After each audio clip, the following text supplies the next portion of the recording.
Shinji नामक इस तरह का राक्षस एक दिन में 1000 मील दौड़ सकता था, लेकिन वे नहीं जानते थे कि उस शक्ति का उपयोग करके उनकी जान खर्च होगी। वे अपने जीवन में केवल एक बार इसका इस्तेमाल कर सकते थे। एक मानवतावादी ने मिनी चिंगजी को उठाया।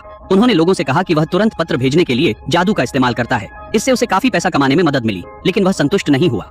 उसने कामना की कि उसे देखने से पहले वह मार्च जी कर देता था। उनमें से कई को उसने अपने पिछवाड़े में दफन कर दिया था। शायद यह कर्म था। ताओवादी की युवा मृत्यु हो गई। उसके बेटे ने पदभार संभाला, लेकिन लड़का दयालु छोटे राक्षसों को चोट नहीं पहुंचाना चाहता था। वह झील के किनारे चला गया और अपने पिता के शब्दों को याद कर लिया। यह झील भावनाओं से भरी थी। जिंगजी का जन्म यहाँ हुआ था। अगर उसने एक देखा तो उसे लड़के को रखना चाहिए। झील में एक चिंगजी ने पानी से बाहर आकर लड़के को धन्यवाद दिया। यह देखकर वह आश्चर्यचकित रह गया। चिंगजी ने पत्र भेजने की पेशकश की, पर लड़के को पता था कि इससे जीव की जान जाएगी, इसीलिए उसने मना कर दिया। छोटी चिंगजी ने मुस्कान के साथ कहा, शायद कभी जरूरत पड़े तो मैं इंतजार करूंगा।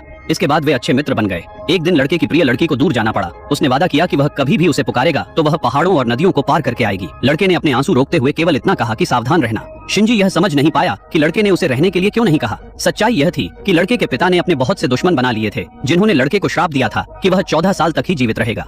वह लड़की के भविष्य को बर्बाद नहीं करना चाहता था, इसलिए उसने उसे जाने दिया। उस सर्दियों में लड़के की बीमारी और भी खराब हो गई। जब वह मरने वाला था तो वह चाहता था कि चिंगजी एक आखिरी पत्र भेजे, लेकिन वह जानता था कि यह उसे मार देगा। लड़का दर्द में था। अंत में उसने यह सोचना छोड़ दिया कि मूर्ख चिंगजी भूल जाना चाहिए, लेकिन उसने कभी अनुमान नहीं लगाया। चिंगजी ने दशकों तक इंतजार किया। झील बदबूदार दलदल में बदल गई। चिंगजी को जहर दिया गया, लेकिन अभी भी इंतजार कर रहा था। वह लड़के को फिर से देखना चाहता था, उसे शादी करना और बच्चे पैदा करना चाहता था, जब तक कि डॉक्टर ताओ याओ नहीं आए। जिंगजी को आखिरकार सच्चाई पता चली। उसने लड़कों की डायरी पढ़ी और रोया। उन्हें उनकी आखिरी बैठक याद आ गई। यह एक अलविदा था कि लड़के ने बचाने के लिए झूठ बोला।